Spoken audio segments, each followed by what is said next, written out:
This podcast is a member of the Place to Be Nation family. Visit us at placetobenation.com, the only place to be in your pop culture world.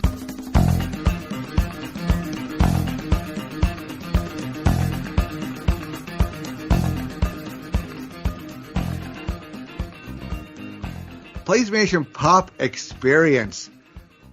We just went through an experience quite like something we haven't seen in a very long time in the cinema, in the movies, very anticipated, probably the first time since the pandemic started that we had an event movie of this magnitude.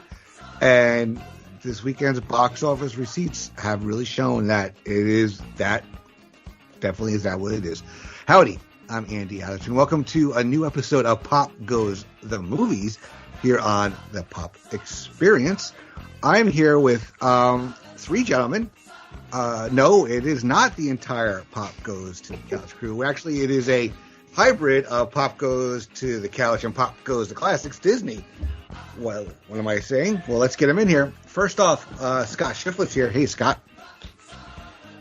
Andy, I'm glad to be here to talk with the fellas about my most anticipated movie of the year, Spider-Man No Way Home.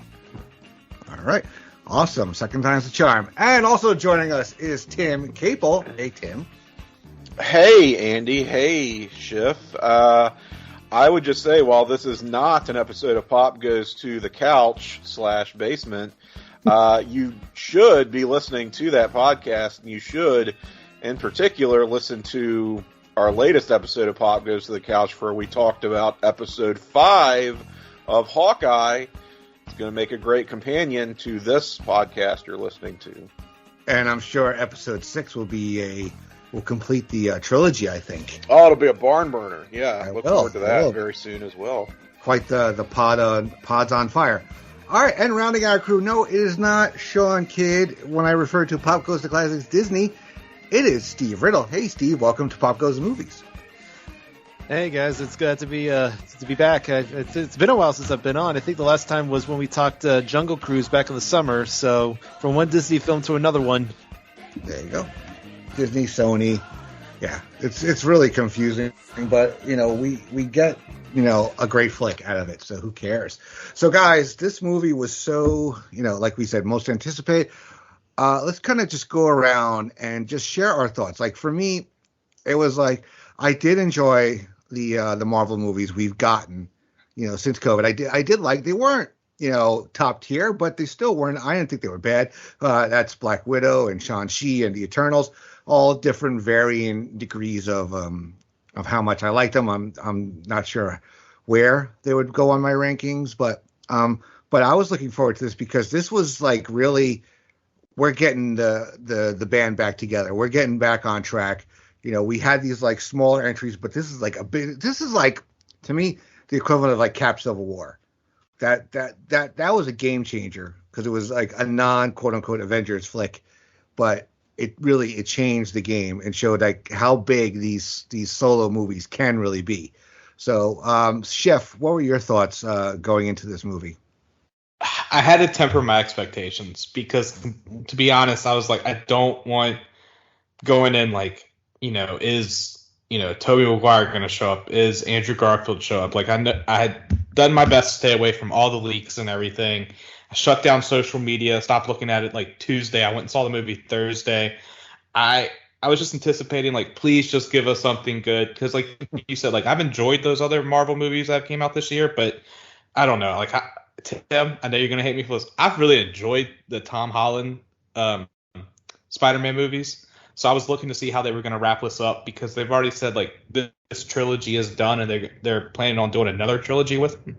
So I was wanting to see how that was going to be taken care of, and I knew we were going to get like basically a version of the Sinister Six. So I was going to see if they could stick the landing. And spoiler alert, they stuck the landing with ease. All right, Tim, what were your thoughts, anticipation, and going into it? Well, I'll just say off the top, I really like Tom Holland as Spider-Man, this version of the character in the MCU. I would just say the overall direction of Spider-Man in the MCU has not been one that I've been altogether down with. I thought they got off to a decent start with Homecoming and doubled down on some of the things that I didn't love about Homecoming and Far From Home. And I had some trepidation going into this one based on what I thought they were going to do. And we'll get into that.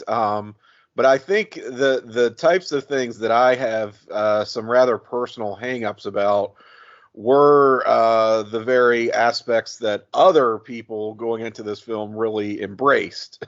So there's going to be maybe a little bit of a disconnect there. Overall, I'd say it has been a bit of a tepid year for me, Marvel-wise, in terms of their up. I mean, we're looking for them to come back strong, with all the Disney Plus shows and getting back to the cinemas. And I think the shows have been sort of up and down. Not to do an entire retrospective of their, TV slate, so to speak. You can listen to Pop Goes to the Couch for that. But Black Widow was a movie I thought that should have come out like 5 years ago. Shang-Chi I liked quite a bit. But again, it's not setting the world on fire. Eternals I thought was a bit of a miss, and they needed to finish strong. They needed something to get that buzz back. And I'll just say, at the end of the day, my personal feelings aside, I think they did accomplish that. I think they finished strong. So they did what they needed to do to finish the year out on a high note. All right. Steve, what were your thoughts going into the movie? It was definitely interesting because, we had all the, these, I mean, if you think back, in the span of 6 months, we had 4 Marvel films, MCU films released, which was a lot to deal with. I mean, like you said, you had Black Widow, which kind of put the final bow on like the original Infinity Saga, and then you had these 2 new, introductory films with Shang-Chi and Eternals, and then you had obviously Spider-Man, and I think Shang-Chi I thought was a pretty solid film in terms of like an origin story, and I'll have to be honest, I was kind of iffy on the Eternals. I think that was just more due to the fact that when that film came out, by that point, everybody was just waiting for Spider-Man, and like all eyes were on that one. And, like I said, so all the hype for this film going in, just, from all the rumors about who was going to show up. And then, when the first trailer dropped and you saw, Alfred Molina return as Doc Octopus, as Doc Ock, that just raised the stakes. And again, like the rumors, is Tobey going to be there? Is Andrew Garfield going to be there? Who else are we going to see? And this was one that could have either really hit or really missed.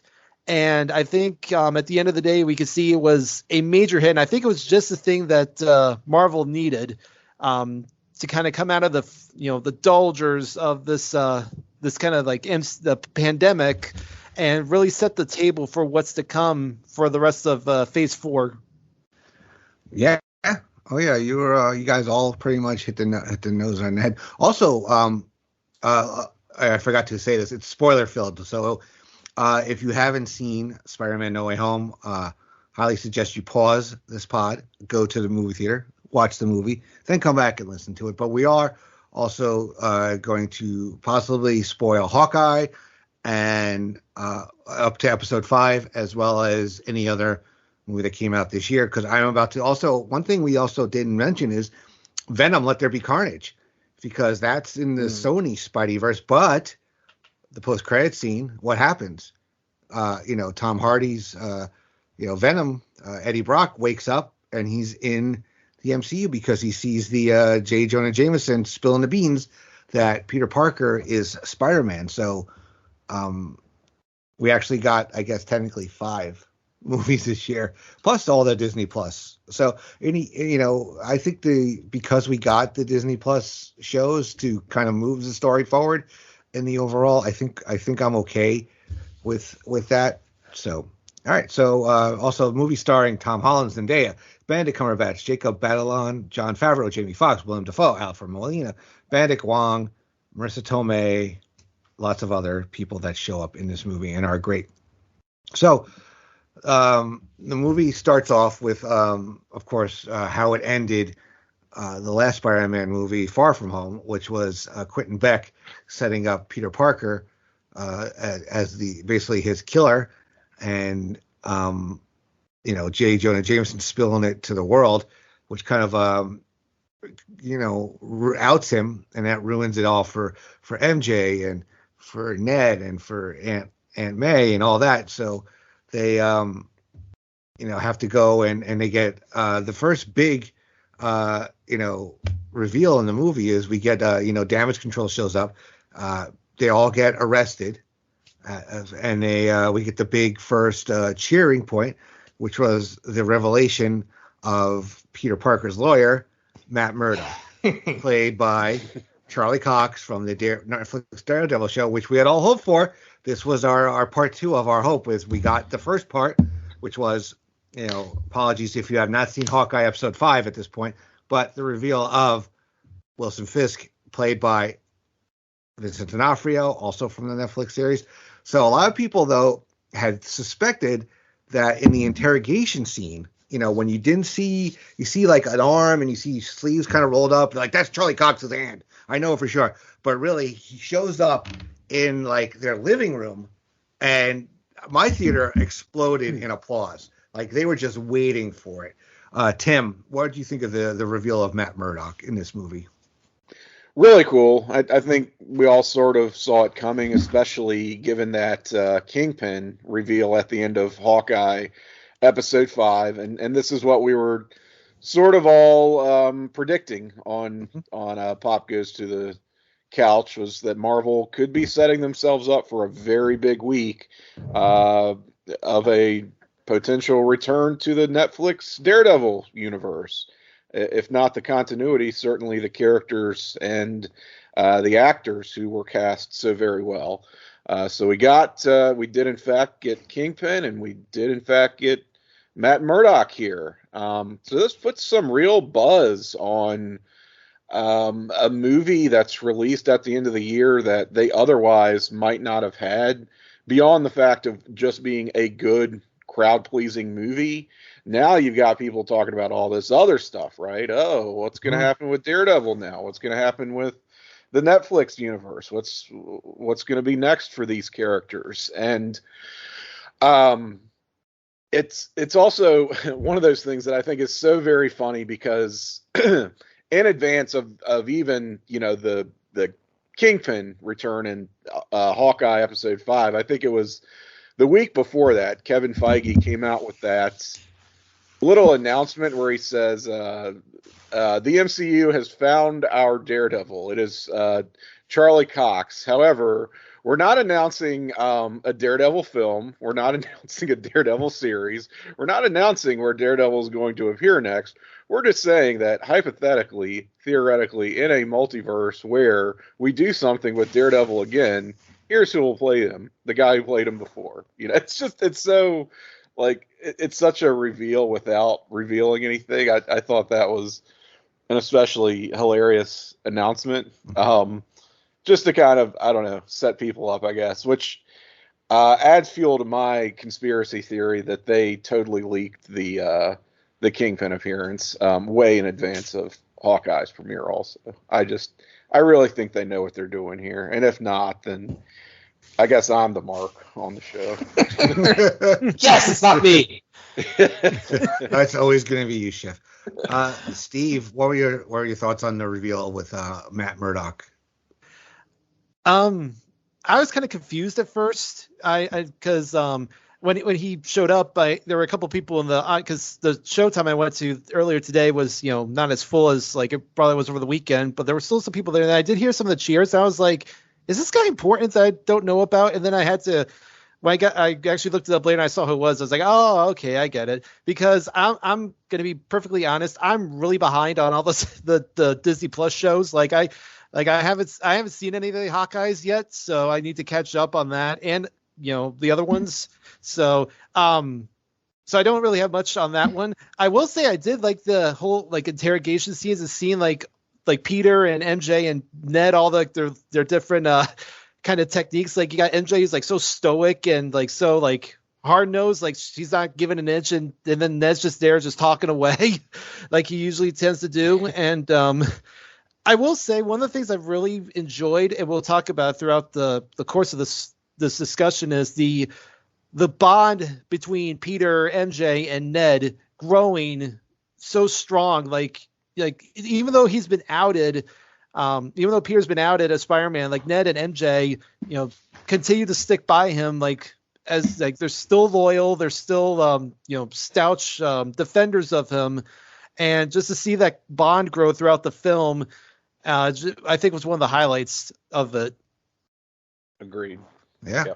Steve, so you've never seen any of the Netflix shows either? No. Okay, sorry. Apologies for spoiling things, but no, that's fine. That's fine. Like I said, it's like when he showed up on the screen, I heard the people cheering. I was like, is this guy important? Then I had to look it up later. It's like, oh, okay, it's the guy from Daredevil. Okay. Yeah, there's a lot of people that probably didn't really know who he was until the reveal, because like we discussed this on the last episode of Pop Goes to the Couch, that the Netflix shows were a little different audience, I think. Not everybody tuned in, not the younger kids, at least. I know that much because my kids have not watched it. I mean, they're not that young anymore, but we'll see. Schiff, what'd you think of the Matt Murdock reveal? Well, first off, I didn't think he was going to show up in this because, as Tim said, like Feige, which is pretty rare, I think, for Marvel to be doing this late in the game, is saying like, yeah, we've casted this person. Like, he's going to be like Charlie Cox is Daredevil. You don't know when he's going to show up. It's normally like Tim said, a movie or a TV show attached. So it's like, yeah, he's here in the universe. Just, he's on our bench. We're going to call him up when we need him. But I remember when the first Spider-Man No Way Home trailer dropped, people were like, oh my God, do you see that wrist? That's Charlie Cox's wrist, bro. So I didn't think he was going to show up then. I thought he was going to show up in Hawkeye, which he still may. But like as Tim said, it was from Wednesday seeing Wilson Fisk as Kingpin return, and then the very next day, Daredevil. It was awesome. I saw it with I've been seeing a lot of movies during the pandemic, but this was like the most populated crowd I've had, and everyone just lost their minds. I was losing my mind as well, and looking forward to it. But I was glad that everyone thought it was going to be in the interrogation scene. No, it's a scene at home where they peel to it, and like then you see like a little bit of his powers where he catches the brick thrown in, and he goes, "I'm a really good lawyer," which I really enjoyed. Yeah. I mean, we got with the exception of Endgame, obviously, I have not heard cheering like that since Return of the Jedi in 1983, when I was about 11 years old when that movie came out. And people cheer him like when Yoda showed up and all this other stuff. And I was like, it blew my mind that people actually cheered in movie theaters. Now it's like, if you didn't cheer in Endgame, when you heard on your left and, Avengers assemble, if you didn't cheer for anything, you don't have a soul. Anyway, so. No, you're right. This was like an experience. Not just what did we enjoy the movie. It was just an experience. That's all I could say about seeing this the first time. I literally want to see it a second time because probably missed some things with people cheering. You want to hear things happen. Yeah, you're right, Andy. I've actually booked my second time I'm going to go see it this week, so I'm ready. All right. Which I've only done for a handful of movies, and one of them being Endgame. So that shows you how much I think of it. Yeah. No, it's definitely one of those movies you want to see in the movie theater a couple of times, because you also missed it. You want to also do that. You want to check out that other scene, see if you can spot all the shadows there. So the Matt Murdock stuff was great because of the reveal, because it was where you didn't expect it, which was the best part of it, I think. So then, and Steve, you were right about the interrogation. They all stayed true to their characters with the way they interacted with the police. Very good. So they all return to high school, but unfortunately, none of them get into MIT because they are rejected, probably due to, the recent controversy. And Peter, goes to the Stephen Strange in the Sanctum Sanctorum after getting a little thought bubble over his head, like an idea thing, and he asks him to cast a spell to make people forget that he's Spider-Man. And we also learn that Stephen is no longer the Sorcerer Supreme due to the fact that he was blipped. And I know Tim hates that term. I'm sorry, but well, you can say it. I just say it when they say it within the movies themselves. Oh, okay. So, but Wong is now the Sorcerer Supreme, and they did a little fake out with us, I think, with the trailers. I mean, there was a lot of people thought, like, is it a Skrull? Steven, it's not Steve. It could be. It's not our Doctor Strange, because he wouldn't be so, careless and do all this stuff. And it actually turns out it is, and he does the spell to help Peter out. And Peter, gets second thoughts, realizing that not, his closest friends are going to forget he's Spider-Man. So that kind of messes up the spell. It kind of launches in to, destabilizes things and, kind of breaks, the multiverse a little bit. We'll start with Steve. Steve, what do you think of the part when they get to the Sanctorum and we get Doctor Strange's involvement in this movie? Because one of the things they had said with the Spider-Man movies, he was always going to have that some kind of mentor or some older Avenger. The first one was Tony. Second one, I guess you maybe consider Happy. This one, it's Stephen Strange to be like his. What do you think of that involvement here with Peter kind of wanting to help his friends get into MIT, but also then he realizes like, wait, they still need to know I'm Spider-Man, right? Yeah, I thought having Strange be the kind of like the mentor was good. Like you said, he's had Tony, and then he had Happy, and also you can really include Nick Fury as well in the last film. But obviously now with Fury still in space, he has there's not many options left for him to go to, so he has to go to Strange. And I do like, it is kind of interesting how MJ and Ned both get rejected as well. Just, it's the classic guilty by association, unfortunately for them. So you can see why Peter wants, he's not caring about himself. He cares more about the fact that, they get in instead of him. And Peter, man, he just can't stop talking at the wrong time. I mean, it's like, no matter what he does, he always, unfortunately, he has good intentions with something, but he always screws it up in the end because he's just doing too much talking. He does it here with the spell. And kind of interesting take, because in the trailer it made it seem like at that moment was when everything went haywire, but they kind of do the fake out, and they have Strange contain it and kind of limit the damage done with it. And as we'll see what eventually happens. But I do think that Strange is a very interesting mentor for Peter to have, I think. Mm-hmm. Yep. Scott, what do you think?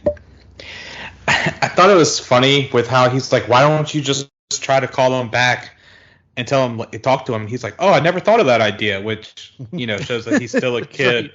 And like the look that Strange gave him was like, I'm going to smack the shit out of you. Also, nice little freak out, like not freak out, but like, curveball with Wong being the Sorcerer Supreme. And Strange is like, well, I was gone 5 years. And like, you can tell he's upset about it, that he's not the Sorcerer Supreme. But, as Steve was saying, it's nice to see like him being the mentor, which spoiler alert, just looks like it's a one movie thing, which as we'll get to later on, I'm happy with, because I don't think Spider-Man needs any more mentors, as we've seen. But no, it's just, and we're just setting the stage for the movie. But everything's moving at a great pace. Like this movie's 2.5 hours long, but I never looked at my my phone or like my Fitbit once during this movie. All right. Tim. One thing that the MCU series of Spider-Man films has been very committed to doing is keeping this Peter Parker very young. And they've done that in a variety of ways. For starters, I mean, having him get blipped and, disappearing for 5 years, well, that's a nice little handy way of doing a time jump without actually aging your character, right? Keeps him in high school, keeps him just where he was, where, we last saw him at the end of his first movie, and not all that far removed from his first appearance in Civil War. And then here again, we see at the start of this film, picking right up where Far From Home left off. I mean, there is no gap between those movies at all. 2 years for us, but there's where that 5-year time jump comes in pretty handy. That buys them some time, and we see they want this Spider-Man to be a Spider Kid for as much as possible, it seems, and that means he gets a new dad in every movie, and that's definitely been one of the things I've liked least about this interpretation of the character, and I am glad we're going to be moving away from it. That said, I do like seeing Doctor Strange in this movie. I just sort of liked the interaction between those characters, and like in Infinity War in particular. I don't know that I'm altogether convinced that this Strange isn't a Skrull, to be honest with you, just because of how irresponsible he is with this spell. I don't know. I don't see that as a doctor. Like, that's the first thing he's going to do, really, is like invoke this spell that even if there's like a 2% chance that something really bad could happen, like, for example, blowing open the entire multiverse, I feel like he doesn't do that and just tells Peter, you know what, here's, take it from me, your new dad in this third Spider-Man movie. There's a real human solution to your problem, and we're not going to get into magic. Take this as a lesson learned type thing, kid. But he doesn't do that. He said, we'll just make everybody forget. And I'm not real, and this is where some of my issues with the film start to manifest, which is I'm not real clear on like the mechanics of this spell. I know it's magic. It's not going to make sense, and I don't really expect it to make sense, but there still is usually some kind of internal logic or through line here, and I guess I'm just failing to understand how a spell that's just supposed to make people forget that Spider-Man's identity was revealed has like anything to do with the multiverse. Like, why is that such a... I know they gave like sort of a hand wavy, like Wong was like, oh, it's gonna go through the dark dimension and weave through and it's like, I don't know, it really makes sense to me. It felt very flimsy, like they could have come up with something better, and you can sort of feel like that's literally just a means to an end, so that we can do multiverse shenanigans in this movie. And I felt like it was just quite flimsy, and also very, very out of character for Doctor Strange to do this. I mean, I know he's arrogant, but I also feel like he's maybe grown as a character and as a person in the few appearances we've seen of him, and this just felt really, really off. And I'm like, maybe he is a Skrull. Like, I think they could get away with it. Yeah, they've given themselves that way to get out of anything.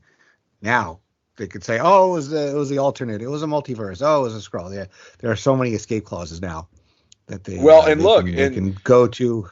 The next Doctor Strange movie can still be our real Doctor Strange, and you say, well, why doesn't he know what Skrull Doctor Strange did, or that there's a Skrull impersonating him? Well, the spell made even Doctor Strange forget who Peter Parker is, right? So it's like you can get away with it somehow. I guess, just hand a Skrull a book of magic spells. He's not very good at them, and this is what happens. Good at impersonating people, not so good at impersonating what they do. I mean, we sort of saw that because going back to the scene where they're interrogating Peter Parker, he goes, I was talking to Nick Fury, and they're like, Nick Fury's been off world since the end of Endgame, and it's like, then like that's never followed up on the rest of the movie. Nope. Like, so I guess maybe it was just like them hand waving and saying like, well, Peter Parker's obviously a liar, so type deal. But like I was shocked we didn't see Nick Fury show up in this one bit. I know we're having Secret Invasion come up, and we can talk about the timeline about where that takes place in. But it was very interesting that was said and was just like a throwaway line. Yeah, it's always a question. Like whenever you see one of these standalone movies, like where were the rest of the Avengers? Where was this person? Where was Nick Fury? Yeah, because this could have been done and we'd have no movie. But Thor shows up or whoever else shows up in this little fight here. Yeah, we this problem solved.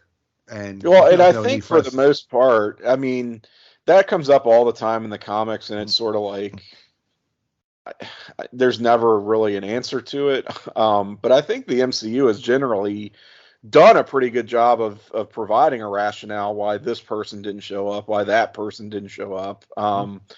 Sometimes it's just a matter of timing, but more often than not, it's, well, you're going to see why they weren't around for this because they've had their own shit going on in their own movie.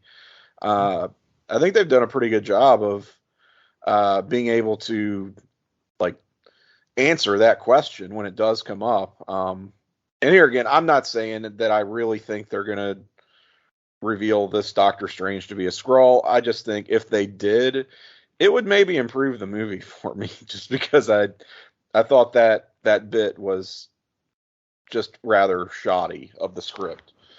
All right. So Scott mentioned it that one thing that after everything happens with the destabilized spell that he berates Peter, finding out that he even tried to contact the MIT acceptance board before coming to request a potentially universe-ending spell.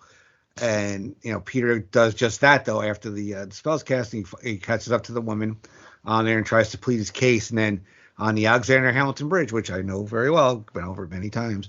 All of a sudden we get the bridge is attacked, and it's Otto Octavius, which we knew about from the trailers, and we have a great scene here, great action scene where he has to save the MIT lady, and also we get some appearances from the couple of Green Goblin bombs come in as well.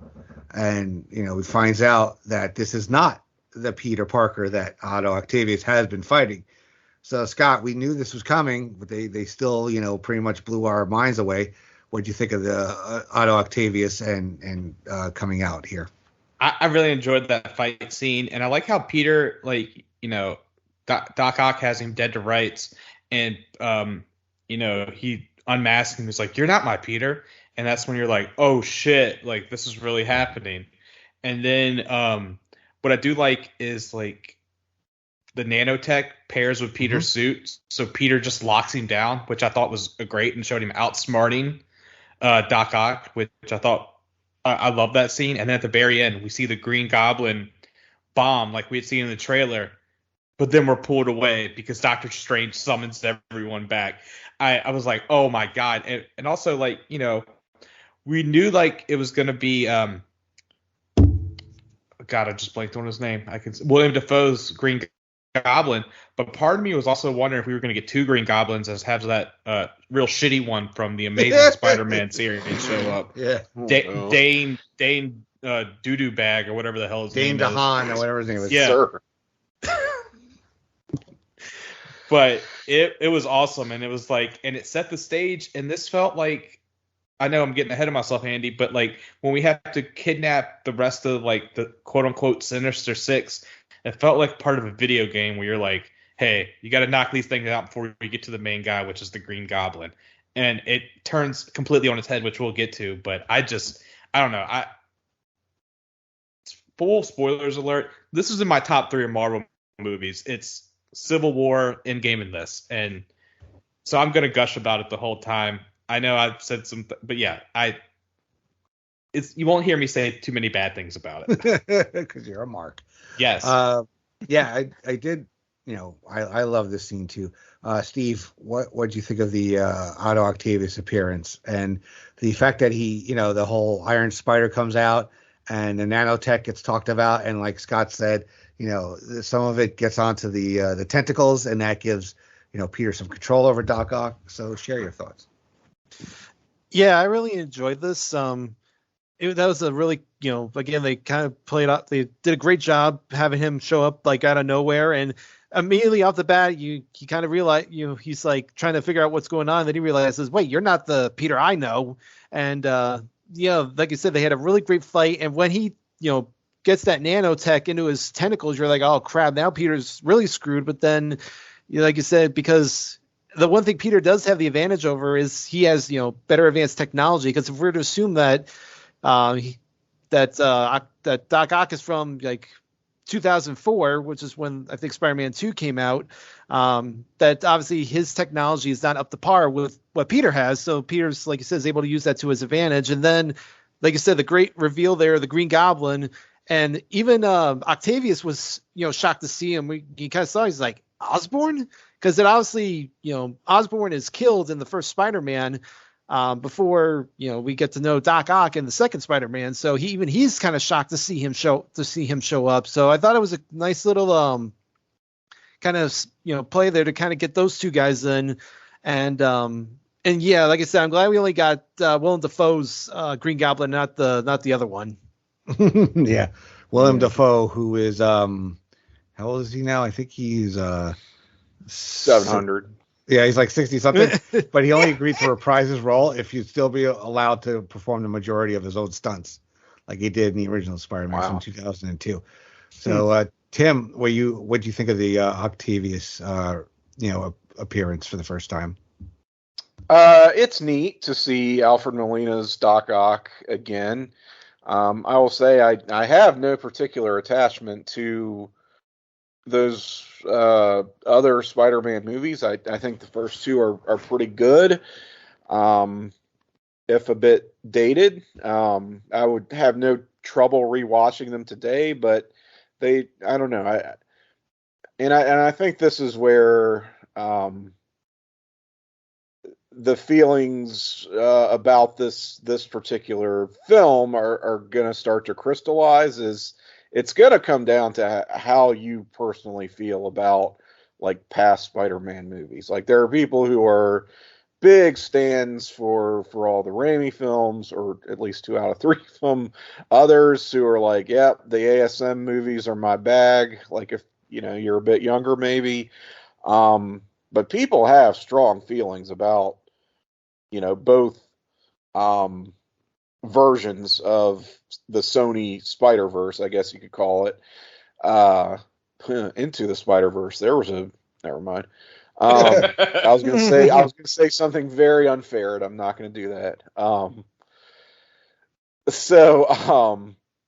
lot of it is gonna be about personal feelings and invoking your memories, and how much do you like or dislike this character or that character. And I'm trying to just evaluate this movie on the basis of like, does it work as a movie, irrespective of my own sort of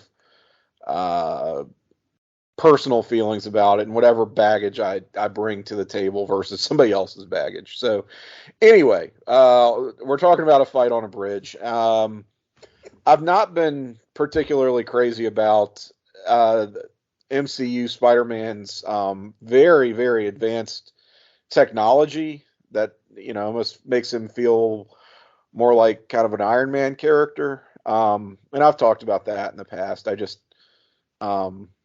I don't know. I think he needs more of his own identity rather than being an extension of Tony Stark, basically.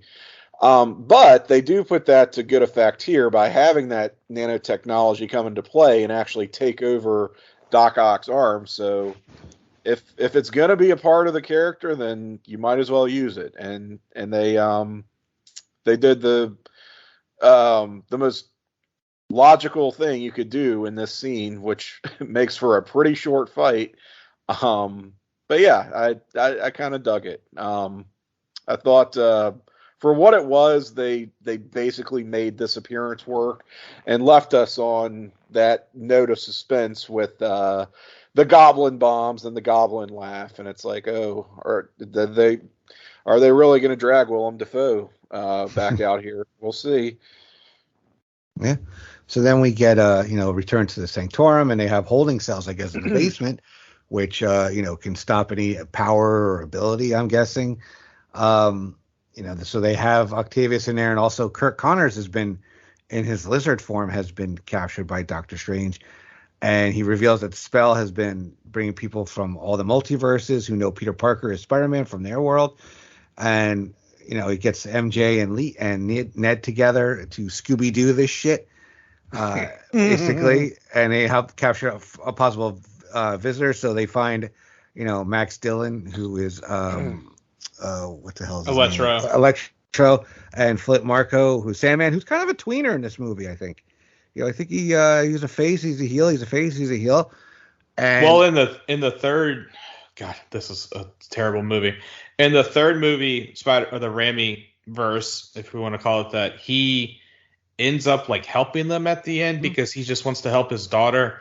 It's like 10 pounds of shit in a 5-pound bag, that movie. So I'm glad they sort of kept that as like he just doesn't want to like attack Spidey again. He just wants to go home with his kid. So I'm glad they kept that because that was one of the very nice things about the third one, in my opinion. Sorry, Andy. Yeah, Electro, Jamie Foxx, and the fact that they get all the original people back too. Some of them only in voice only until the very end of the movie, but the fact that we got Jamie Foxx, we get Thomas Hayden Church, Rhys Ifans, I think that's how you pronounce his name, as these characters is pretty great. So, and then we get a spot where they're trying to capture Electro, and I thought that was a great scene, as well as the Sandman's there. Tim, what are your thoughts on that part of the movie? Yeah, it's kind of inconsistent characterization from Sandman in particular, which will be a recurring theme for him throughout this. I don't know. He seems to just kind of be going with the flow here with the other villains, but why? Is he just like super dumb and doesn't understand what's going on, or that Peter is ultimately trying to help him and send him home back to his daughter? They're very vague about that, and I think purposely so, because one of the things we're going to find out is that the big conflict of this film hinges on the fact that Peter is a bit reluctant to send these guys back because it's they're being brought over moments before their death, and he's like, I'm not going to basically condemn them to die back in their home dimensions.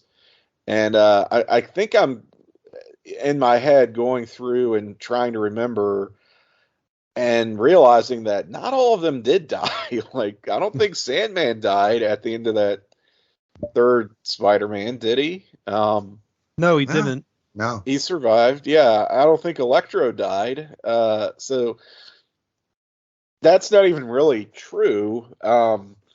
But they sort of have to dance around it, and that's why I think the characters are a bit off in some cases. Like, Electro is effectively a completely different character. He's not the goofball that he was in ASM2. He's not blue, for one thing. Well, that they definitely fixed it, because I remember thinking like, oh, this should be kind of decent in ASM2, and I was like, this shit sucks. Oh man. I guess what I'm trying to say is it felt a little bit like they were trying to have their cake and eat it too. It was like, yeah, let's bring in all the characters everybody loves. Oh, and also the shitty ones they hated, but we'll make them good. We'll make them much better now, but not explain why they're suddenly so different. Like, it just, I don't know. Yeah, this is where it started to feel like just a pile on of, hey, remember that? Remember that? Remember this guy? Remember that guy? And I'm like, yes, I don't care. Let's move on. I mean, one thing we did get was anything from the ASM universe was exponentially better than it originally was. Yeah. And that includes the Spidey himself. Steve, what are your thoughts on the Electro Sandman captures?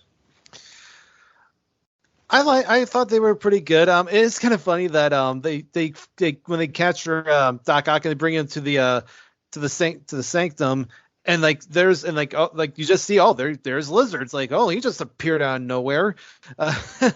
So that was kind of funny. And then like you said, yeah, I do like how I'm glad they changed Electro's appearance. So it's like he looks, because he's not just like, of just a ball of energy like he was in his film. Now he's a real person, but he's just got this this electricity flowing through him, but he looks like a real person. And it is interesting because like you said, when we first see Sandman, he's kind of still got that that's like oh, I got Peter helped me the last before, so it's like I'm gonna help him again. But then when Electro gets sent to the Sanctum, that's when Sandman kind of is like doesn't know if he can trust Peter or not. And yeah, that was definitely a very interesting reveal about how all these characters were pulled out right before their deaths, and it is kind of an interesting plan from Peter, and you wonder like what his thought process is. But it's we've come to, like you said, Peter's still just a kid, and he doesn't want to see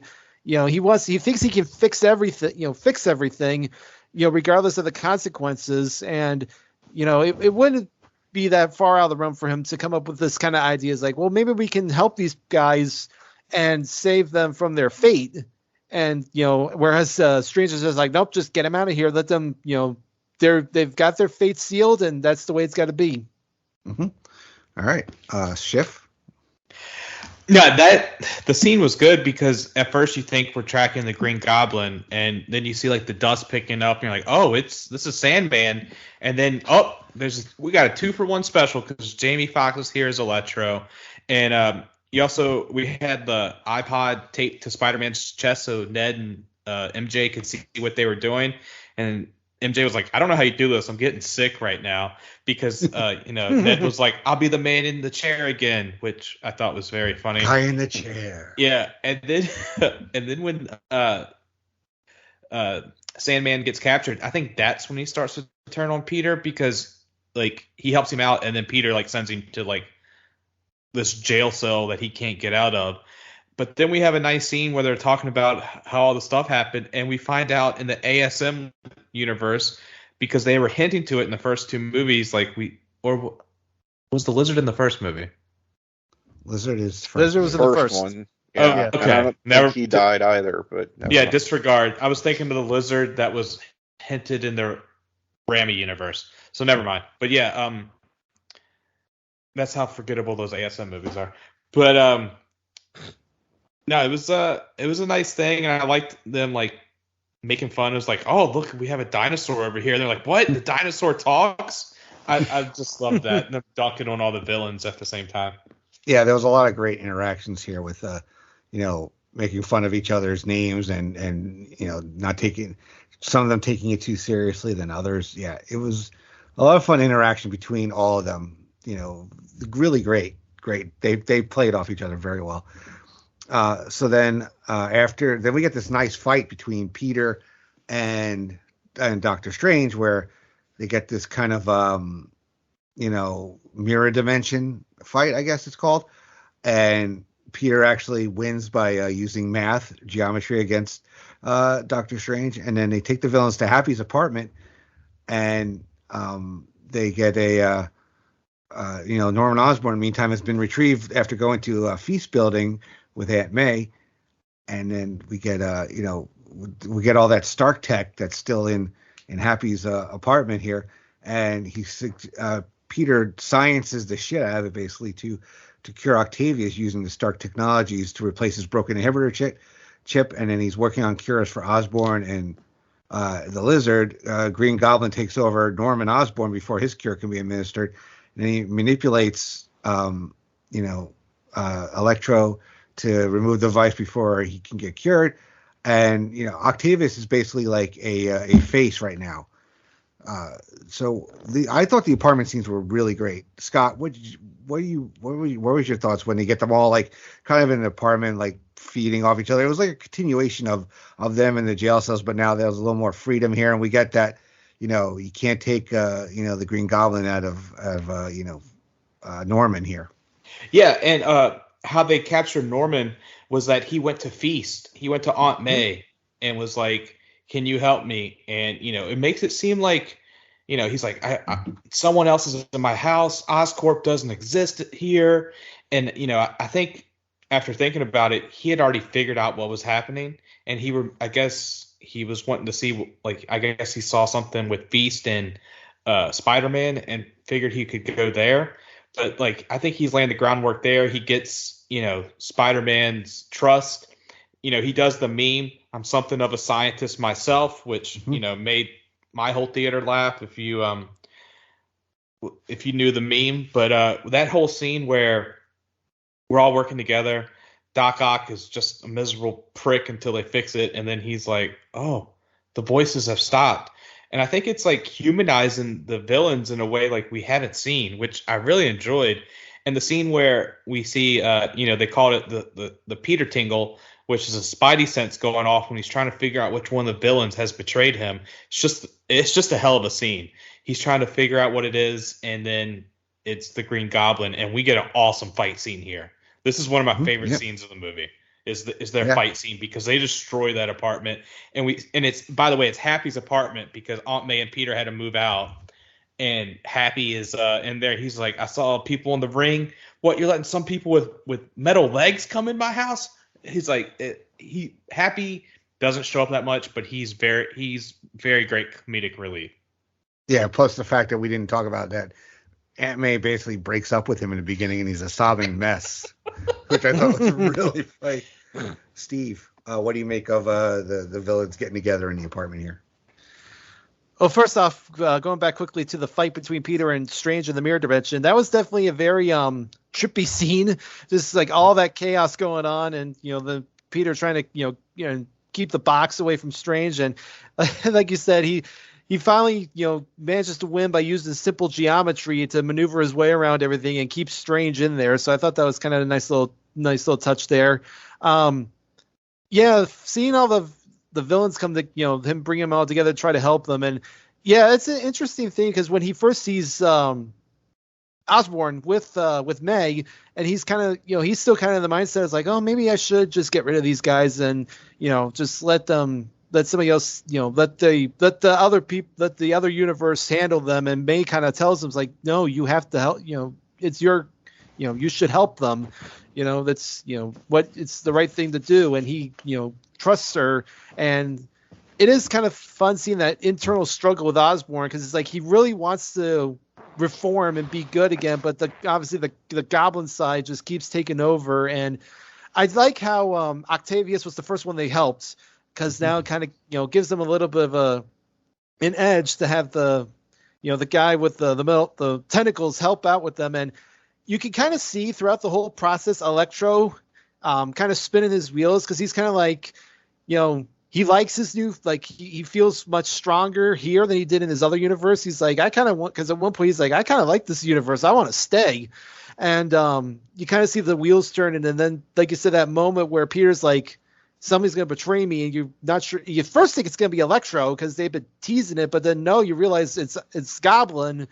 And then, like you said, that big fight scene, and they just beat the shit out of each other, and it just leads such a great fight, and it leads to probably the most heartbreaking moment of the film and in MCU, more recent MCU history, which we'll get to in a minute.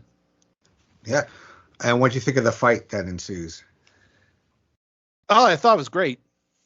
Like I said, they beat the shit out of each other. Yeah, Tim, what are your thoughts on this part? First of all, I'll just say that Peter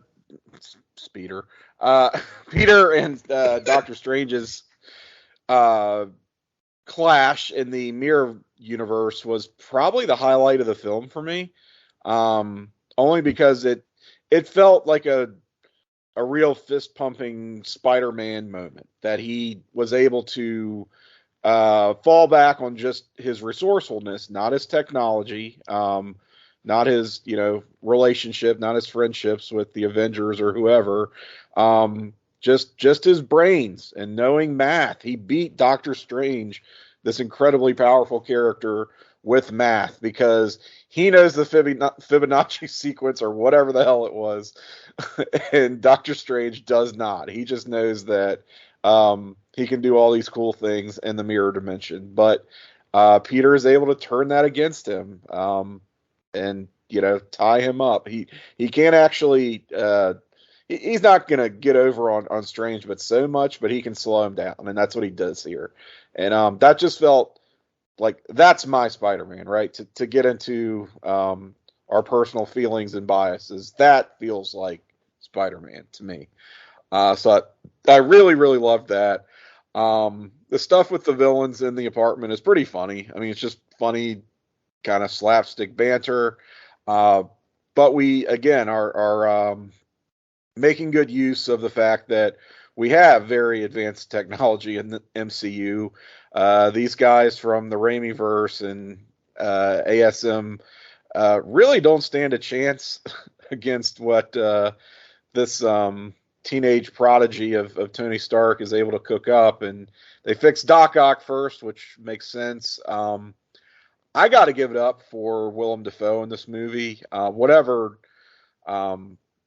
quibbles I have aside with the plot and the script, whatever, his performance is like next level. I don't know how somebody who is such an established actor, even at the time of Spider-Man back in 2002 when he first played Norman, I don't know how he can grow so much as a performer, but holy shit, is he like wowing me in this movie in ways that he really kind of didn't in that first. I mean, don't get me wrong, he was great at what that movie called for, but he has really taken it to another level here.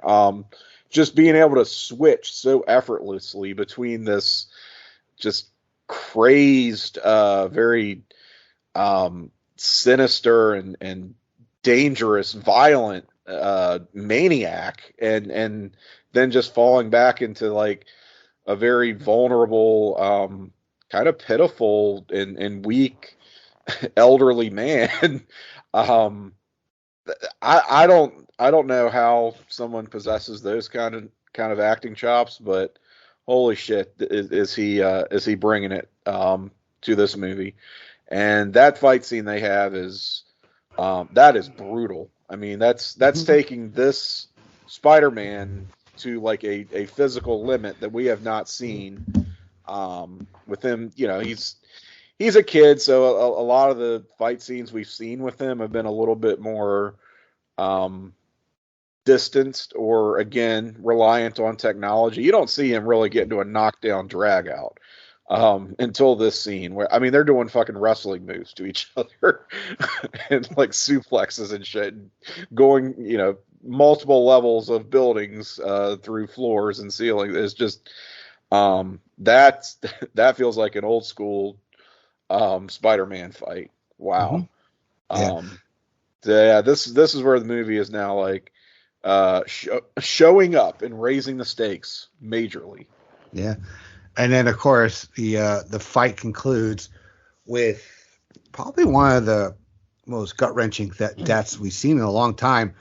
Of course we get that famous line said by another character in previous Spider-Man movies, with great power comes great responsibility, or something to that effect. And it's said by Aunt May. And I don't know about you guys, but as soon as she said that, I'm like, oh, she did. She's so not living through this part right here.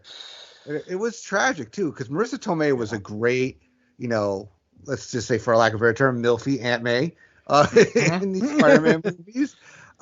She brought a little bit of sexiness to the role that really hadn't been there before, and had a great relationship with Peter, sans Uncle Ben being around in this. This was an Aunt May, who wore mom jeans and went out on dates and swore and all these fun stuff, not this sweet little old lady. We'll start with Steve. Steve, what do you think of the death here of Aunt May and Marissa Tomei's performance? Yeah, this was obviously what I was hinting to. It's a gut punch. I mean, it's like I rank it up there with like everyone getting dusted in Infinity War, and even with Tony's death in Endgame, because it's like throughout all the Spider-Man films, the Raimi ones and the ASM, the one constant in Peter's life has always been Aunt May, and to see her, be killed off, which is so, it felt much different than like Uncle Ben dying. That's not to say that him dying was not, heartbreaking, but it just felt so much worse here with May. And like you said, that she gets like that end there where she gets knocked down by the glider, but she gets up and you think, okay, maybe she's survived it. Then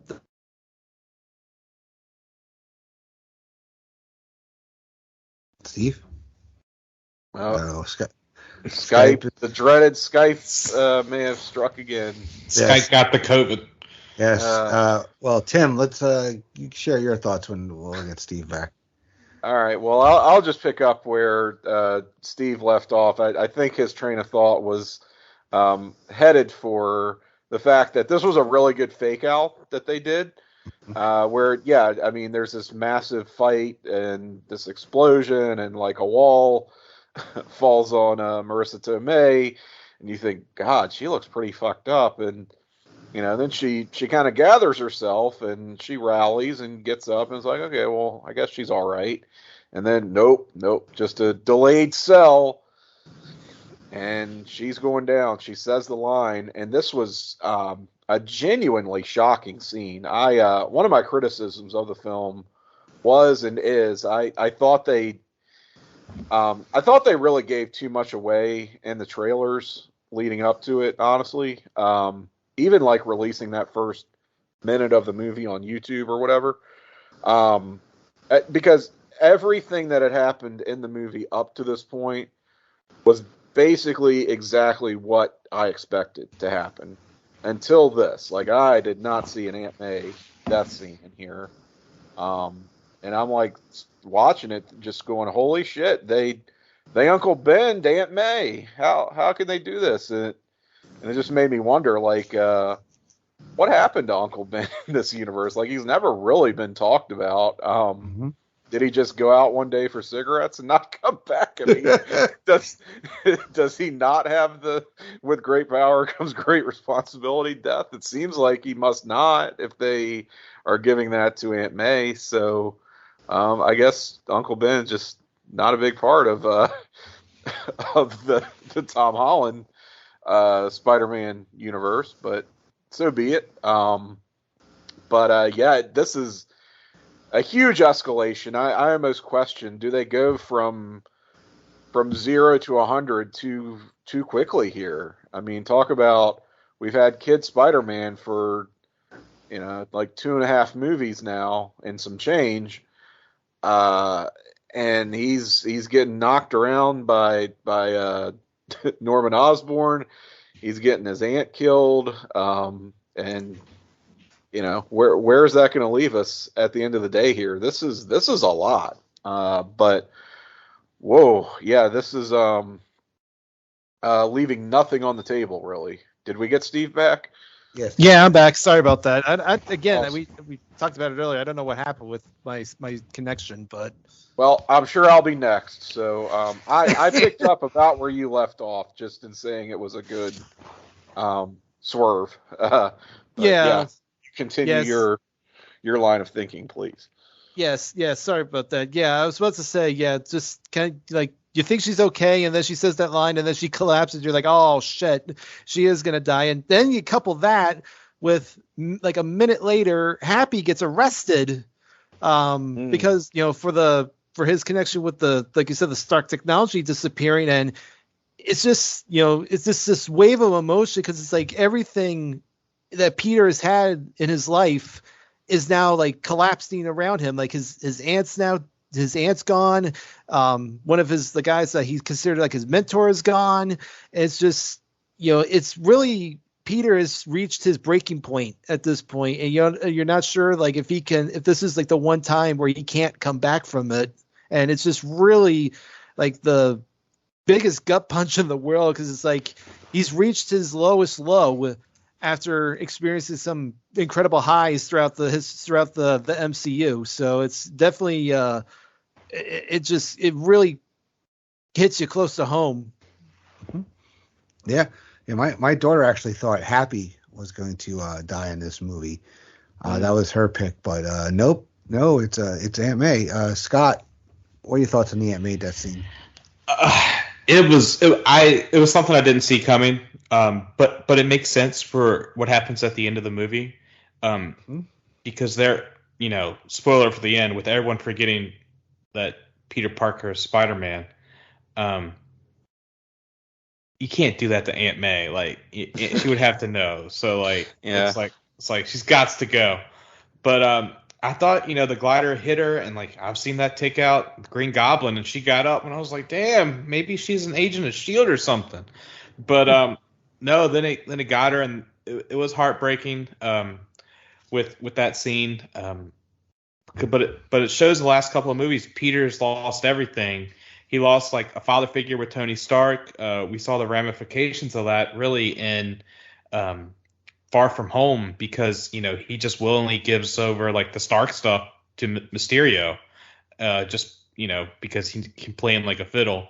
But that scene, and like Peter's like standing over, is like, May, wake up, and then we see Happy show up because the cops have been called, and Reptile had ran off like with the rest of the villains because he was hanging out in the truck, because J. Jonah Jameson's a real piece of shit in this movie, like worse than he is in the comics. Mm-hmm. He's like he's like an Alex Jones moron. So yeah, you see him like and he's trying to like bust Spidey, and like because he always thinks he's the bad guy when he's like really the good guy. But it does look pretty suspect. Spider-Man hanging out with all these villains, just like grabbing pizza in an apartment.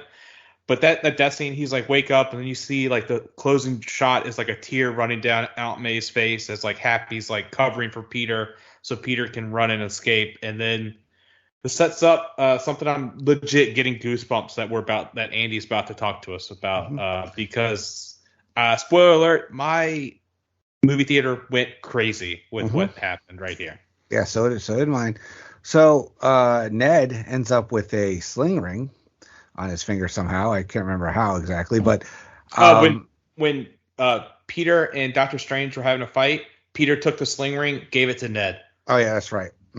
Yeah. So his grandma always said he had magic in him, and he starts practicing, to find Peter. He starts opening portals, and he first attempt, he summons, they think it's Peter, and it comes forward, and it turns out to be from the ASM universe, as Andrew Garfield reveals himself. Yes, my whole place exploded, and they have, the guy shows more personality in this scene than he did in 2 movies combined.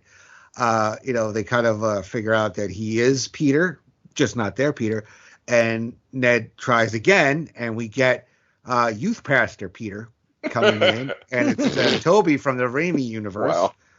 Wow. Yes, as they called it. Yeah, another pop for this, and then they they're trying to figure out where Peter is, and they said, is there somewhere he would go? And they kind of talk about like, mine was the Empire State Building, mine was, what the hell was it? The Chrysler Building. Chrysler Building, and then MJ knows exactly where he goes, which is the top of the school, and they see Peter, and we get a very heartfelt scene where they reveal that, it happened, something similar happened to them.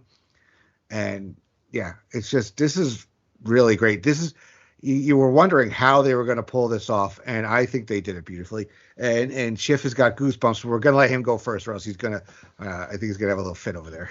Oh, you know me too well, Andy. And I love that they have been pulled here to the universe. So like Andrew Garfield's just been walking around for like the past day and a half, dressed as Spider-Man. At least Tobey Maguire had his youth pastor gear on, but I just loved it. Like, and I love the scene where they see and like they have Andrew Garfield and Zendaya's like, prove you're Spider-Man, and he jumps on the ceiling, and then Ned's grandmother's like, can you clear the cobweb over here? And like he walks across the ceiling and does it. And then when Tobey comes out, they both shoot their webs at each other. And then the grandmother's like, can you guys clean this stuff up? I'm going to bed. I just love the scene. It's, if you would have told me like 2 years ago that, oh yeah, all 3 Spider-Mans that show up that they made these movies about, they'd be in the same movie, I'd be like, you've lost your damn mind. That would make 0 sense. And Tim, I know you're like, oh, it doesn't make that much sense. It sort of makes sense to me with them pulling everything here from the different universes, because as we've seen with the Marvel shows, we have a multiverse. and we knew that from reading the comics. But I just loved it, and you hit it right on the nail, Andy. Garfield showed more personality and charisma in like the 30 to 45 minutes he's in this movie than he did for 2 movies straight. It's just amazing. I don't know if it was a Feige thing or Sony just sucks that much ass, but it was just great. Mm-hmm. Yep. Tim, thoughts on the how they got the 2 other Spideys into the movie and the scenes they're in here? I guess it makes as much sense as anything. But I just hate it on principle because this is where the movie just stops feeling like a movie, and there's no inherent reason why a Spider-Man movie should be about whichever current hot young guy is playing Peter Parker, Spider-Man, meeting all the other guys who used to play Peter Parker. Like, that's just what it feels like to me. And it's just, I don't need to see every actor who's ever fucking played this character. I don't care. Like, I didn't like Andrew Garfield the first time around. I don't need to see a redemption project for him. Like, Tobey Maguire is just old and sad. Like, it's just, get him out of here. Get him the fuck out of here. I don't want this to turn into Remember That, the movie. Like, fuck it. Let me just have a movie, not a collection of references to past actors that played a familiar character. Like, why don't we just do this in fucking James Bond now? Or you know, if not for the fact that those actors are all just dead now. Like, it's just, and I know it's the MCU. I know they've established multiverses, but this also makes the multiverse feel extremely small to me when it's like we're just getting characters spilling over from just these 2 other universes, I guess. Wouldn't there be like an infinite number of multiverses where there are villains who know Spider-Man's secret identity and have their own Spider-Man? That it's just, I don't know. It just makes it feel very. It makes the multiverse, which is supposed to be vast and unknowable, feel like 3 movie franchises basically, and that's just what it makes me think of. It's a charming little scene, I'll grant you, sure, but I don't need it. I hate it. Get it out of here. My God. All right. Well, I mean, we sort of see like everything converging at the end, Tim, with like, it seemed like thousands of people coming through. Does that help at all, or you just like, fuck it? Yeah, I just, again, why are we just getting the 2 at this point, and then it starts to, like, why is there a ticking time limit on the multiverse explode? I don't know what. Again, the plot mechanics of the multiverse and the magic trying to keep it all contained was all just not working for me. And maybe I just need to see the movie again and they do a better job of trying to explain this. But you know, Doctor Strange is off the board here, so I just feel like it should be nonstop calamity from the moment he got left hanging, literally, in the mirror universe. And I don't know yet. It feels like things are pretty contained here. It's like, okay, we've got these 5 villains. That's a handful. That's a lot for this one kid to have to deal with. But all told, when we're talking about multiversal incursions, it doesn't seem like that big a deal. Like, I don't know. It's just they're just, again, trying to. I think they're trying to have their cake and eat it too, basically, and have a very flimsy reason for doing all this shit that is just an excuse to throw old actors and old characters from movies that are inferior and best forgotten about into a much better film series. All right. Steve? Oh, I don't know how I'm gonna follow that, but Welcome to our world. yeah. I have kind of deeper thoughts on this, but I'm sort of saving it for the end. So I'm sorry, Steve. No, that's okay. I thought it was a good little reveal here of both Tobey and Andrew. I thought that I liked how they eventually MJ and Ned kind of started referring to them as Peter 2 and Peter 3 to kind of separate them from their Peter.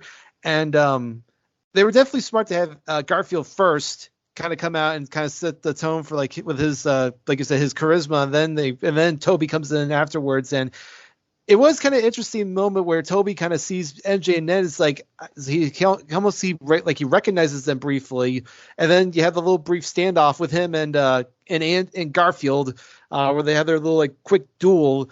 And then, like you said, them finding Peter on top of the school, and like I said, Peter's at his lowest point. He's kind of like, at one point he's like, you don't know what I've just been through. I've lost someone close to me, and the other two are like, well, yeah, we actually do know.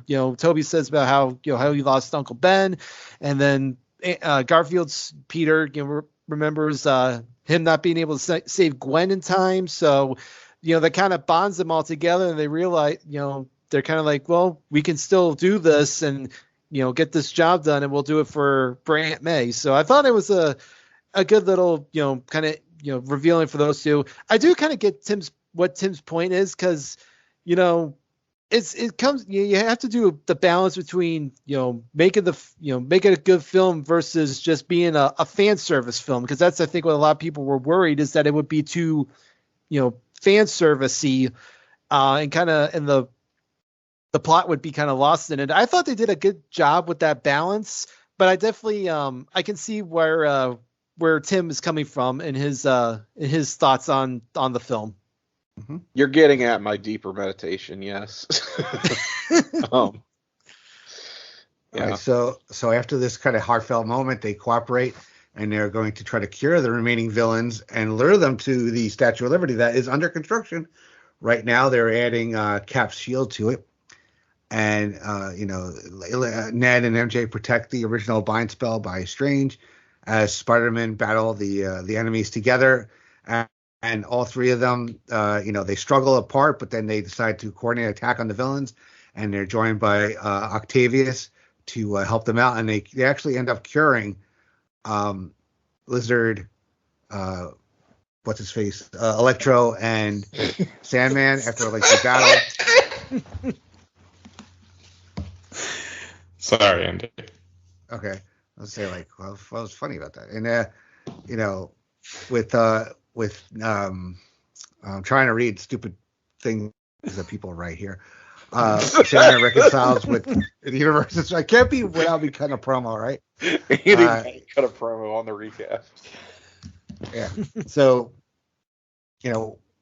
I really enjoy this, and this is where they did a little creativeness, where they took people out. They took the other Spider-Man out of the shot when they put it in the trailers and the promos. Where we get this, and then we get this thing where they accidentally frees Doctor Strange from the mirror dimension, who seizes control of the spell and works to protect the current universe as barriers begin to break down between the other universes. So let's pause there, Steve. Now, with this whole plan and the fight scene, I really dug this part, and the fact that we get Doctor Strange comes out, and then Ned and MJ get brought into it through creating a portal by accident, and I knew shit was about to go down then. So what were you thinking?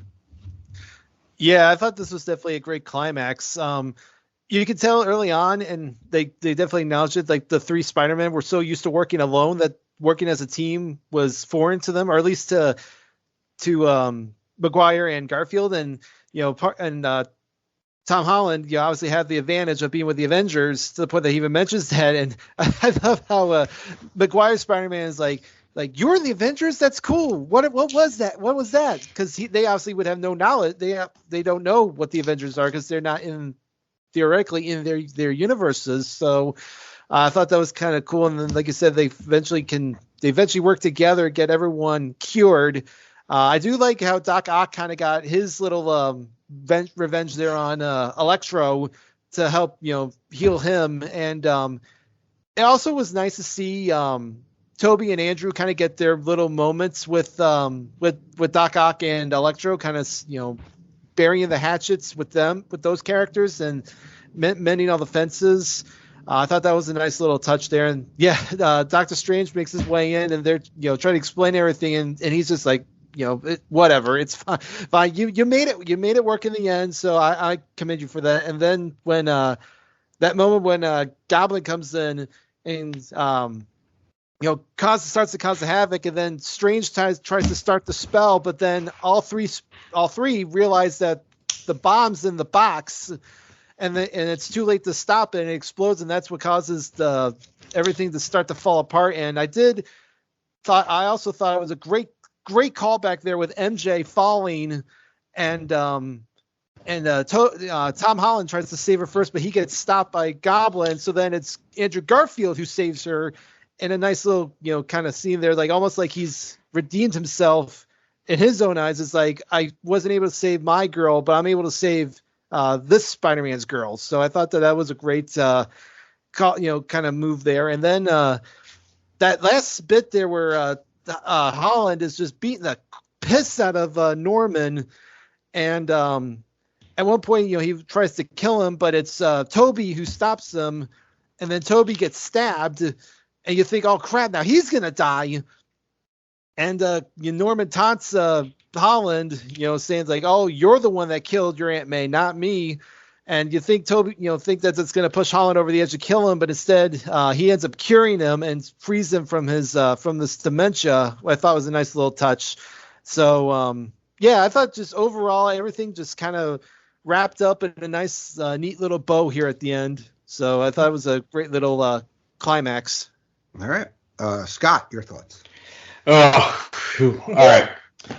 Well, going back to the scene where Garfield and McGuire talk to Tom about their failures, and it gets kind of dark because Garfield even says that he stopped pulling his punches after Gwen died. So like he was really like fucking these guys up, and and we know McGuire with the shitty Venom stuff. But I like their scene together also when they were working together at the school to try to fix the villains, and they're talking to Ned, and they're like, yeah, my best friend, turned on me. My best friend turned on me. And he goes up, to Peter and was like, I'm not going to turn on you. I just want to let you know, which I thought was very cute. And the whole time back in my mind, Andy, I'm thinking of like, he's going to turn into Hobgoblin. He's going to turn into Hobgoblin because like we have talked about that on like podcast and in our chat. But I was just thinking that, and then like Steve was saying, where Garfield saved MJ, and like you see him crying, and it was just heartbreaking. But this is also where we brought this up on the Ronin episode of Battlestar, not Battlestar, on Blockbuster. Go back and listen to that. This is where we find out Spider-Man takes place a year before Hawkeye, because they said in the Ronin episode, Kate Bishop tells Yelena, have you went and saw the Statue of Liberty? We see the Statue of Liberty is just being made here with Captain America's shield attached to it. So that means it takes place at least a year later, which I thought was a nice little touch for like, I caught that immediately. But it was, the scene was just amazing. Like all three of the Spider-Mans get their own time to shine. And it was pretty crazy. Like we see the evolution of Tom Holland's character. He has this drag out fight with Doc, with the Green Goblin at the apartments, but then he's going to kill him. And Tobey Maguire had already killed his, Green Goblin, and he doesn't want him to go through with it, so he stops him. And like you said, Steve, I thought he was a goner too. I was like, oh shit, they didn't really kill off. Maybe it was like a Han Solo thing, like, yeah, I'll come back for the movie, just kill me all type deal. So I thought that was, but then we find out that's not the case. But it was just. And I want a picture of all three of the Spider-Mans going to go fight. I've been looking online to try to find that. So that will be added to my room soon. Mm-hmm. Yeah, and then you also get, some shadowy figures coming through. And we get, silhouettes. And I'm quoting our favorite website, of course, comicbook.com, with Kraven the Hunter, Scorpion, the classic Rhino, and Black Cat. were making their way probably into the multiverse or into this universe. So, they still could. I'm down for that Black and Silver movie to come out, especially if Silver Sable like the PS4 game. I said that before. I'm down for that. She was sexy as hell. So, Tim, what are your thoughts on this the big fight here and with the three Spideys working together? Well, now we know who was punching the lizard in that digitally altered preview scene. That was getting so much play a few weeks ago. But yeah, good little fight scene here at the climax of the movie. Turns out not to be the greatest idea in the world to put a giant Captain America shield on the Statue of Liberty, because that ends very badly. Love the knockdown drag out between Tom Holland Spidey and Willem Dafoe. Again, more just incredible acting here from Dafoe. He is. I want to have like a Willem Dafoe-a-thon now. Just watch like all of his movies. Well, he's the MVP of this movie. He kind of is. Yeah. Just killing it. And we get a lovely little moment of redemption, having a shitty character from a shitty movie go full circle here with saving MJ. Yay, let's all clap. So I guess, part of my issue also is that I really like all the exchanges between Tom Holland, Peter, Ned, and MJ, like Steve was talking about.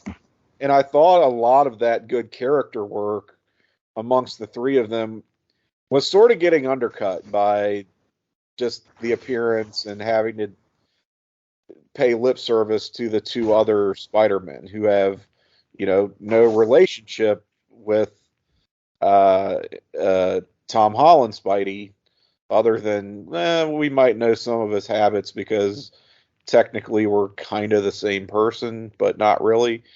I just again, let this just be Tom Holland's movie. Let him and have his relationships with his friends who help see him through this terrible tragedy, and let Ned be the guy in the chair who helps him through the fights. I don't need these other two clowns. I just don't.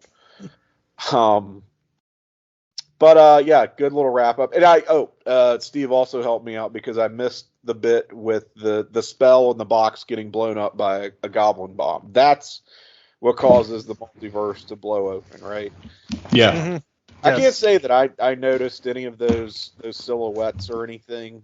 I didn't make anything of that, but I guess they were. I wasn't really looking, but I'll take your word for it. They were there. I was trying to figure out, I saw silhouettes. I had no idea who the hell it was, though. I was trying to make stuff out, but yeah, I knew the one was right. I knew the one was Rhino. That was the only one I recognized. Yeah. Okay. Cool. All right. So yeah, we get to prevent further catastrophe because, also we get Peter and MJ basically telling each other they love each other, and in order to prevent further catastrophe, there has to be the spell has to be fixed. And Peter, nobody can know that he's Spider-Man, and he has to do it. And, and it just has to happen because otherwise this whole multiverse thing is going to get even worse, which happens. And Strange does do the spell, and our other universe Spider-Man characters fade away and go back to where they came from, and everybody, including MJ and Ned and all that, we get a very touching scene at the coffee shop where MJ works, where Peter goes in, and you think he's about to tell her, and he learns that they both got into MIT, and he's very happy about that. Maybe they tease a little bit, maybe there's a romantic thing going on between Ned and MJ, who knows? But he then, gets to, he has nothing, no money, no Stark tech. He moves into a crappy apartment and has an old suit, has a homemade suit, and has a police scanner app. And that's it. That's the Spider-Man we get for now. We also get a scene, though, where he, visits Aunt May's grave, and he's joined by Happy, and who has no idea who he is. And they kind of like talk, have like a touching moment. And the movie proper ends that way.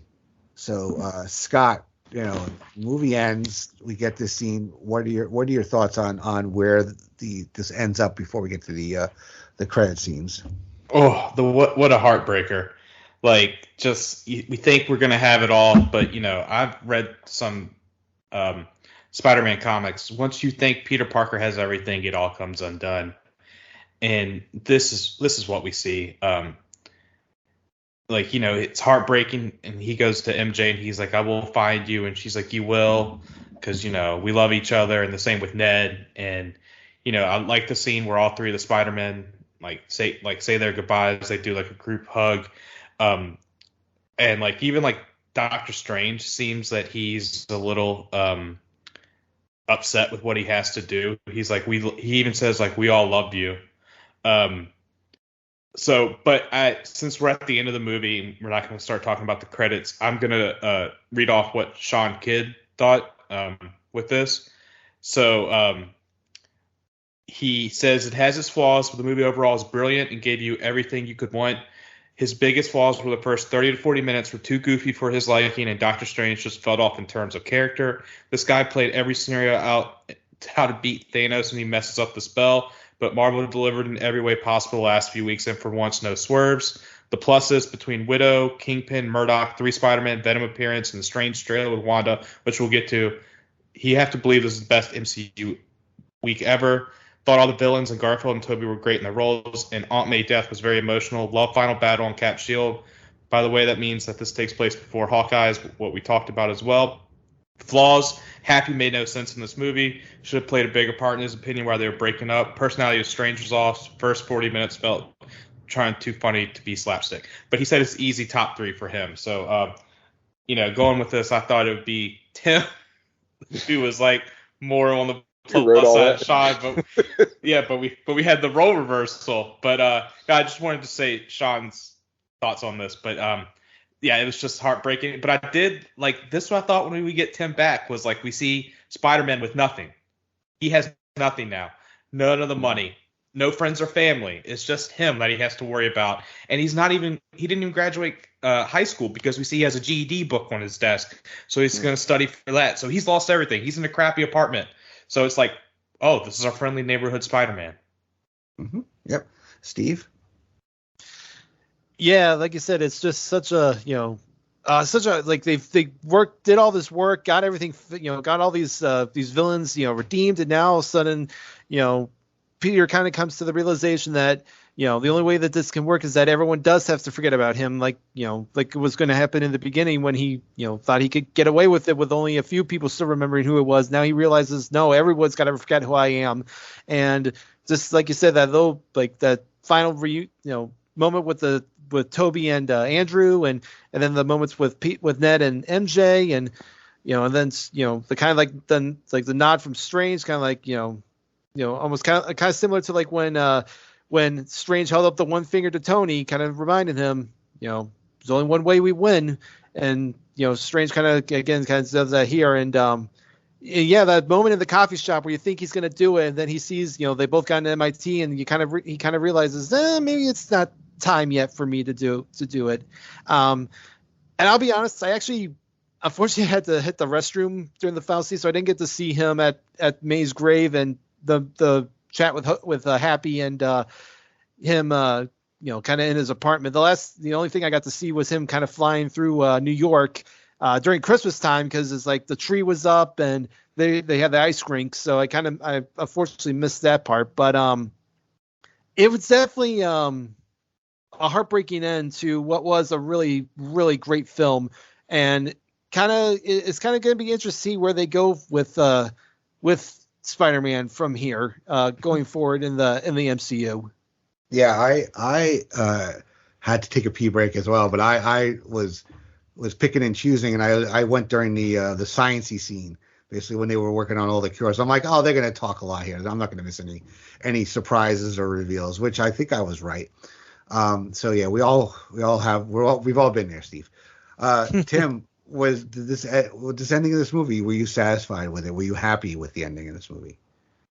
I'm of two minds when it comes to the ending of the movie, much like I am of two minds about the movie as a whole, which is, on the one hand, it does kind of get me back. Like Scott was saying, this is a Peter Parker that is now stripped of everything, and arguably has you could maybe make a case for having lost too much. Like, have they gone too far, right? Like, not only have they killed Aunt May, but he's basically a ghost in the world now, which is pretty crazy.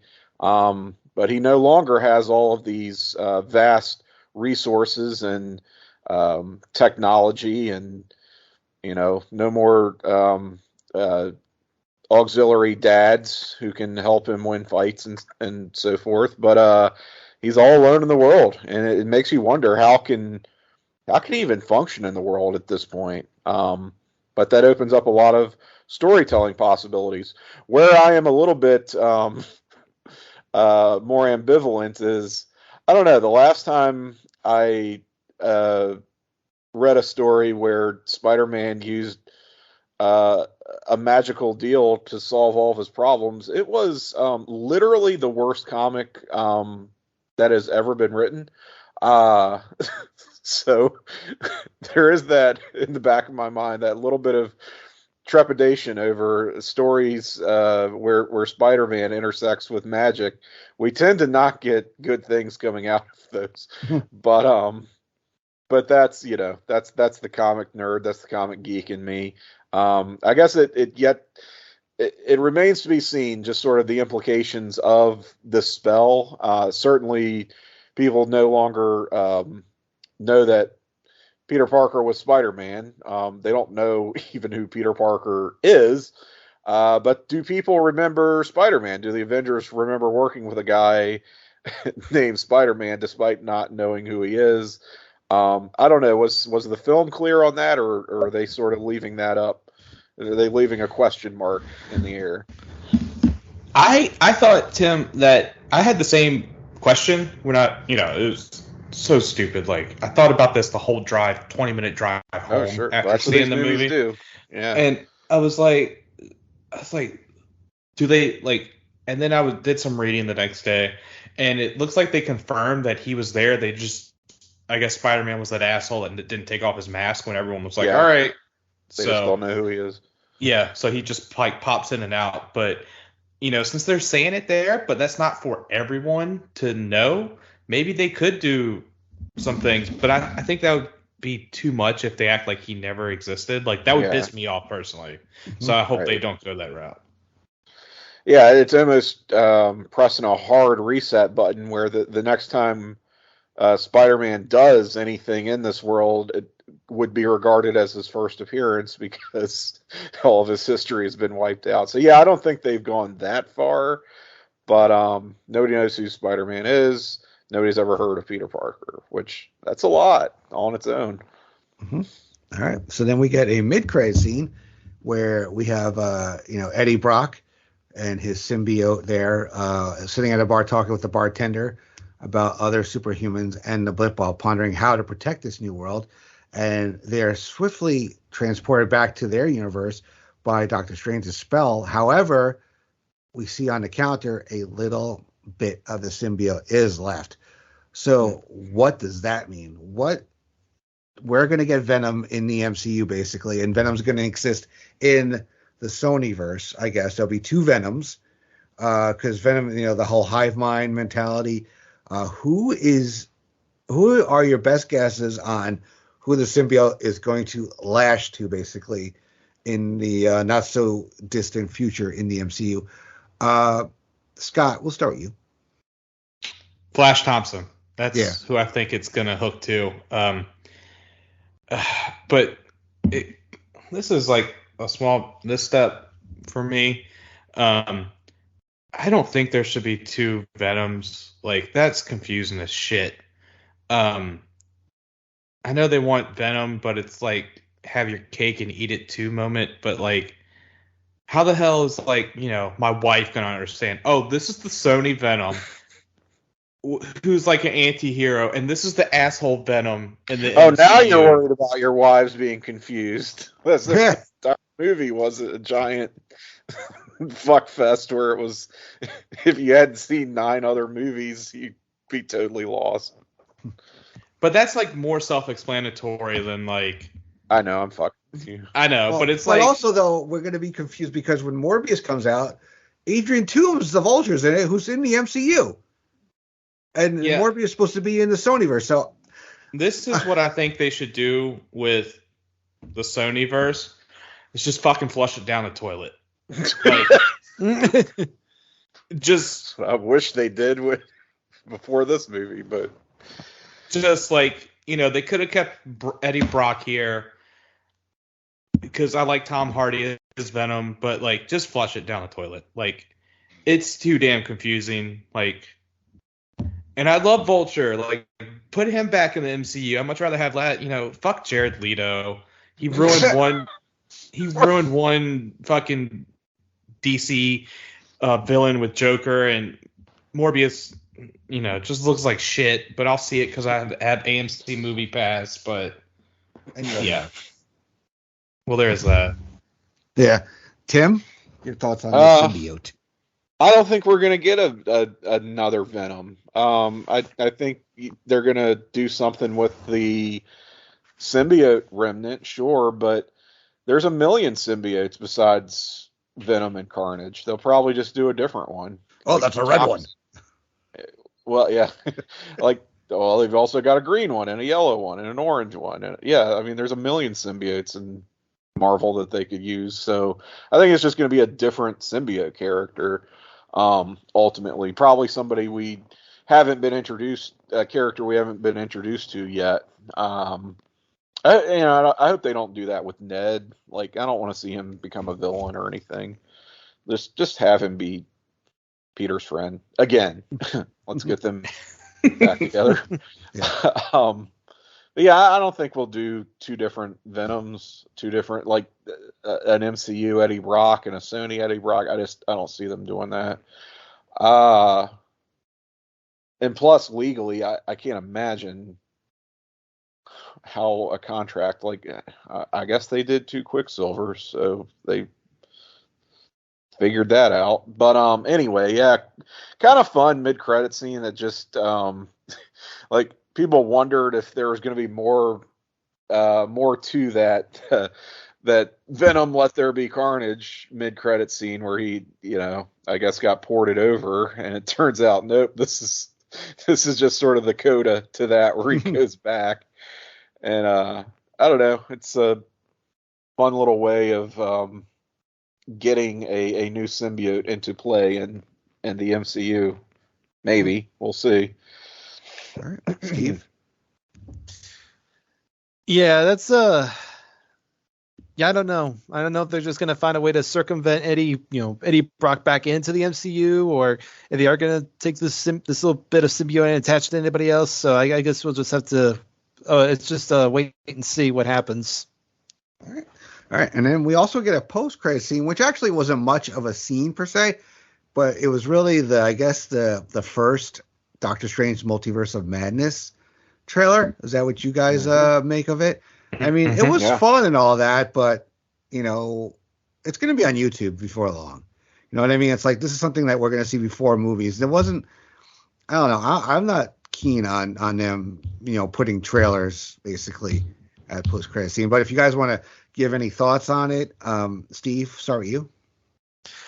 I liked the trailer. I thought it was very interesting. It was cool to see Wanda back, because he obviously knew she was going to have some role to play in this. And then it's kind of interesting. You had like the mirror universe Stephen Strange there show up at the end there to confront the real Strange. So I thought that was kind of interesting. Yeah, it was kind of weird that they did a trailer, because I don't think we've seen that since since they did like the first Avengers trailer at the end of Captain America, at the end of Captain America: The First Avenger. So it was kind of weird to see them do that again. But yeah, it definitely makes it interesting because we're not going to, because I think that's that is the next MCU film, and that does not come out till May. So we've got for the first time in a while, we've got a decent wait between films. So we'll see how the hype for it kind of starts to build once we get to like March and April, and we get back into the MCU. All right. Tim, any thoughts on the post-credit Doctor Strange trailer? Looks pretty cool. Doctor Strange is type of character, type of property where exploring the multiverse, I think, makes all the sense in the world, unlike a Spider-Man. So yeah, bring it on. And nice to see What If, I guess, crossing over from animation to live action. That's pretty remarkable to see, and I totally want to know what's next for Wanda. I am very invested in her character, following on from WandaVision. All right, so yeah, I'm hyped for it. Cool, Scott. Yeah, Tim hit it directly. Like the Superior Strange, like I let out a oh shit when I saw that in the theater because last we saw him, he was holding they were part of the Eternal Guardians.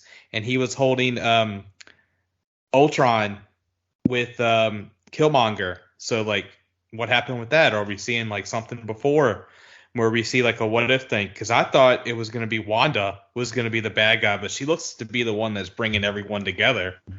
Tim, do we get, instead of no more mutants at the end of this, we get bring the mutants? Or is that dead and gone? Well, I wouldn't rule out like probably some of those Fox X-Men. I don't think that's how they're going to formally introduce the characters into the MCU. But I think just to do cameos, again, those are such crowd pleasing moments as we know. You'll get a glimpse of maybe like a Fassbender Magneto or why am I blanking on Professor X? McAvoy. Yeah, McAvoy, Professor X. I don't know. According to Instagram, Hugh Jackman is getting quite jacked again. So I guess stranger things have happened. But it seems like nothing is really off the table at this point. I hope. And again, I don't think that's how they bring in, like, well, here are the X-Men now. Time to do more X-Men movies. Disney / Marvel is going to want to put their own spin on those characters, as they should. We're going to get a lot of new characters within the next couple of years. I mean, we're going to get the Fantastic Four. We're going to get the X-Men. We're going to get Namor before long. So yeah, we got a lot coming, and look, they haven't let us down all that much yet, really. It's kind of like Pixar. Like, they got my vote until they mess something up. Now, Good Dinosaur was a piece of shit, but I still love my Pixar. Steve and I have talked about that. I hate that movie. I really do. The only reason I own it because I was given it for free. I just don't like that movie at all. Anyway, that's for another pod, another time. Speaking of other pods and other times, though, that's going to bring us to the end of this Pop Goes to Movies, Spider-Man No Way Home. But before we go, let's talk about what other pods and social media presence you want to direct people to. We'll start with Steve. Steve, what do you got? Well, I have two pods here on the Pop Experience. As you had mentioned, myself and Miranda have Pop Goes to Classics, where we're going through all of the Disney animated films.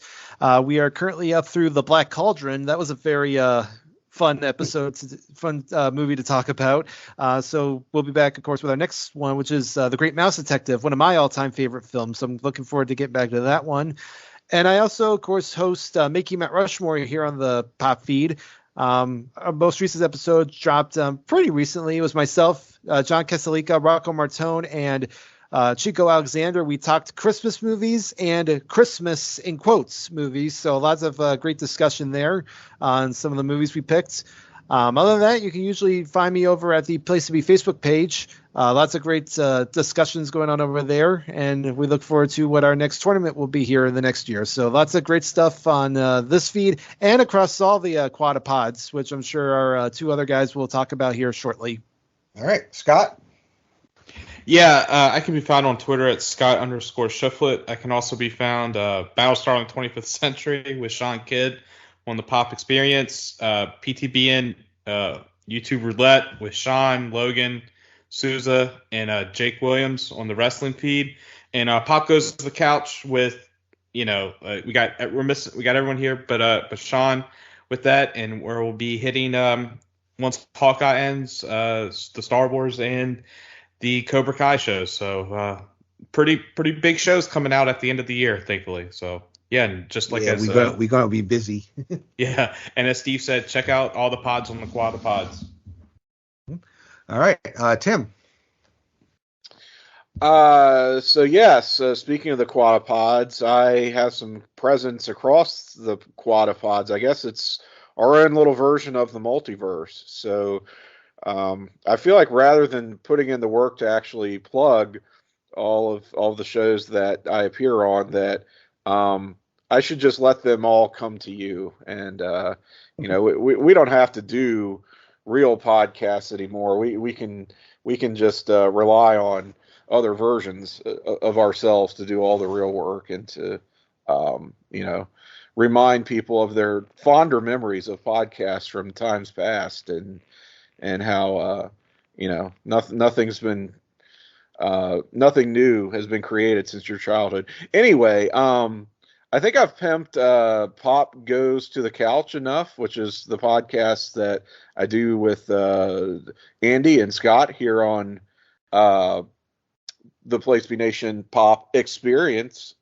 So do check that out. And as Scott said, there's going to be a whole lot happening here at the end of the year and start of the new year with regular coverage of some of the stuff we talk about on Pop Goes to the Couch.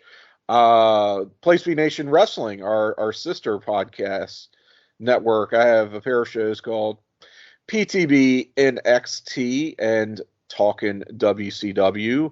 Those are monthly shows that you will find one edition of here in the month of December coming up, and the other, Talkin' WCW, returning in January. We also have our good friends at the North-South Connection podcast network, where I do a show called 9021 NOSO. That's going through chronologically all the episodes of Beverly Hills 90210 with JT Rosero and a rotating guest each episode. That drops about every 2 weeks, sometimes every 3 weeks. We're still in the first season. Pretty new podcast. Check it out. And contact us if you want to be that third guest on occasion. And lastly, throw some love to our friend Jennifer Smith, who curates the Jenny Position. The Jenny Position is made up of a lot of great pop culture related podcasts. We do a show together called Talkin' Pop, sort of a variety show, interview show. It's whatever it wants to be. You may also be familiar with, you heard about Pluto, where Jenny sits down with a guest and watches something from the great streaming service called Pluto. Freak Out Drive-In as well. What else? The Journey Through Infinity, kind of on hiatus. That's a Marvel Cinematic Universe movie retrospective that myself, Jenny, JT Rosero, and Scott Criscolo do. So we'd like to get back to that. We'll see what the new year holds.